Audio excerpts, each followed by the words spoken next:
Thanks for joining us here on ANF Plus. Of course, the top story that we're following right now is all the damage from the storms that we saw move through overnight. A lot of cleanup in various places around the city, but the major headline is one person actually died after a tree fell on a home there. I'm sure you're aware that there was a line of strong storms that passed through North Georgia early this morning, brought torrential rain, possible tornadoes, tore down a lot of trees. And that weather started moving in around 2 o'clock in the morning. Metro Atlanta really saw the worst effects between 4 and 5 o'clock in the morning. A few storms did produce wind gusts that exceeded 65 miles an hour. Most of the rain was gone by about 7 this morning, I think a lot of you recall. And a blast of cooler air has been sweeping in throughout the day, and we're going to expect a big drop in temperatures. J.D. Disharoon is going to have much more on that a little bit later. But the big headline here is that one person was actually killed when a large tree fell on their home. This is in the Grove Park neighborhood early this morning.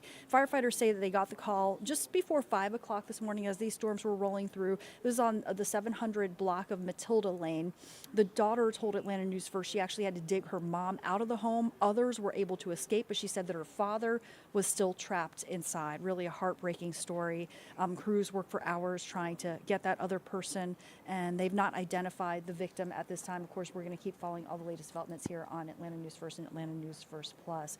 In Southwest Atlanta, 2 people had to be taken to the hospital after a tree smashed on their home as well. And Atlanta News First reporter Blake Devine has more on that.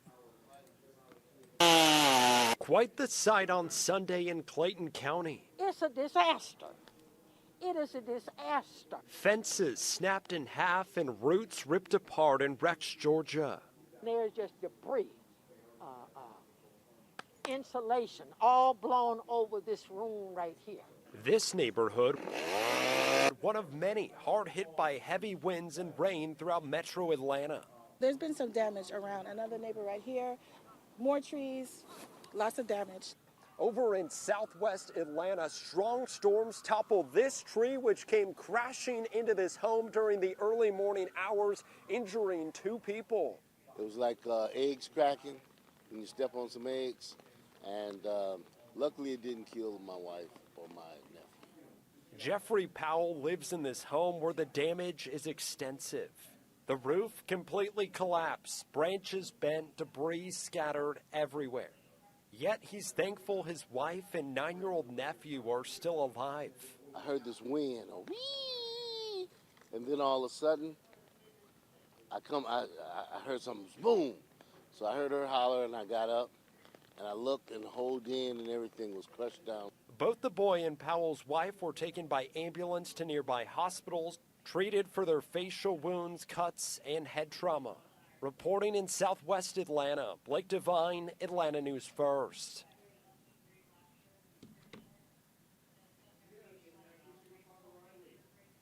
And also look at this situation in Roswell where here's some images where a tree came down on a home in that community. The fire department shared these images of the house on North Lake Drive. You see that the tree went right through the roof. It left a gaping hole in that house.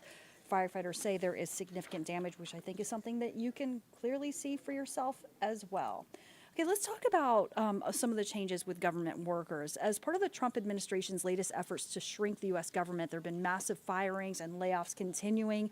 Atlanta News First Bridget Spencer has more from the VA Medical Center in Decatur. The Department of Veterans Affairs let go of hundreds of people over the weekend. Robert Anthony has worked at the Atlanta VA Medical Center since last spring. He took a vacation just last week for his birthday and came back to some startling news. I'm terminated. He received this letter via email that said, quote, "The agency finds, based on your performance, that you have not demonstrated that your further employment at the agency would be in the public interest." I don't agree with that because any performance review I've had has been exceptional, outstanding. The Department of Veterans Affairs announcing sweeping terminations, saying they're dismissing more than 1,000 employees, all under the Trump administration's effort to shrink government. If you don't remove the roots of the weed, then it's easy for the weed to grow back. This is coming from the higher ups, who their pockets are already deep and filled. Mine isn't. I'm just about living paycheck to paycheck. Kathy Caballero received that same letter after 18 years of service at the VA. And people who have moved, got houses, got cars, or have sick kids, and we're being hit with no notice. She now feels as if she's being looked at as just a number. We're human, we have emotions, and to be able to tell your family, hey, this is hurtful. The VA says the firings will save them $98 million a year so they can redirect that money toward benefits and health care for veterans. But former employees like Robert Anthony are left wondering, what about them? We still have to live and survive out of here. So what's going to happen to us? Like, has anybody thought about that plan?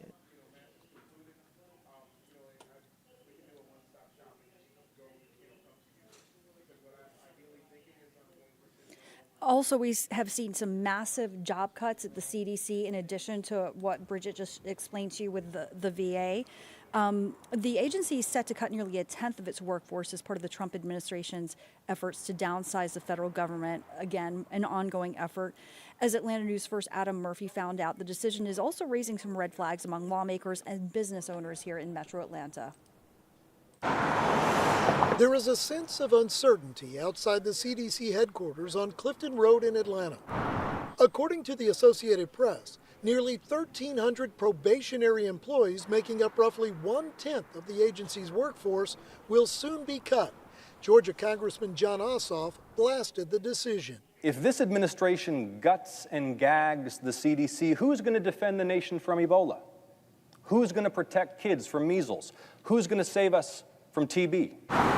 The pending layoffs also have area businesses concerned about the impact it could have on their bottom lines. Maybe 70 to 80% of our customers is from CDC, and the rest are maybe from people who are around, who have friends who live around this area. Many of the restaurants across the street from the CDC in Atlanta went out of business during the COVID pandemic and never reopened. As for the affected CDC employees, they are supposed to receive 4 weeks of paid administrative leave, although it's still unclear how many of them impacted work here at the headquarters in Atlanta. After all, look what the CDC has accomplished over the past 80 years because the centers have been well funded. Adam Murphy, Atlanta News First.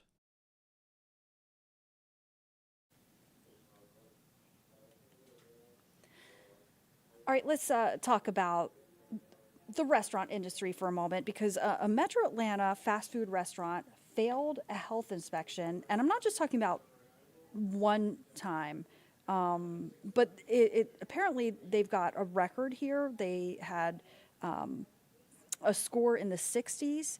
And first, our Adam Murphy treats you to a seasonal southern restaurant with more than a dozen perfect health scores in a row.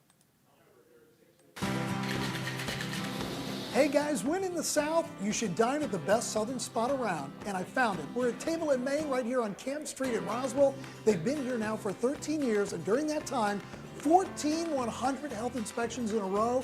It's an all-time record, and it's a Michelin Guide recommended restaurant. They serve updated takes on comfort food classics. It's very simple. Listen to this. Simple, seasonal, and Southern. Scratch kitchen, fried chicken is famous, and you get a very healthy portion size as well. And there's so much more on the menu to enjoy, plus that great ambiance. We're going to tell you all about it in a moment. But first, here's this week's Best and Worst Scores. On West Pike Street in Lawrenceville, this Burger King restaurant received a less than favorable health score. This fast food restaurant failed a routine inspection with 68 points and a U for unsatisfactory. The report says the most recent health inspection report was not posted. Plus, raw chicken was stored above raw fish in the freezer. And frozen chicken had been removed from packaging and stored with biscuits and hash browns. Have you guys corrected these violations? We can't do that here. Have you corrected the violations? We have. We cannot do that here. What about this inspection score that's not right? Management had posted an old score of 100 instead of their failing report. And then they called the police after we pointed it out. The misleading aspect of it is always very unprofessional. Moments later, 2 Lawrenceville police officers showed up and told us this. You can stay here all day and record if you want to, that's fine. Now to an update in Cobb County. Marietta proper on West Park Square on the Marietta Square improved on a follow-up inspection this week, earning an A and 100 points. And back here at Table in Maine on Canton Street in Roswell, they earned a 100 on their last health inspection. In fact, that's now 14 in a row. Let's go ahead and say it. It's the greatest of all time. Congratulations, they are the winner of this week's Golden Spatula Award. Let's talk about what you can get on the menu. You may want to start out with a salad right there. They have the Table in Maine burger and fries, and look at the cheese coming off that burger. They also have a very popular dish, the shrimp and grits right here. And look at the fried chicken with the collard greens. Now that is some fried chicken, folks, and that's going to do it for this week. This is a handful and a mouthful. We'll see you guys next week. Boy, that's good.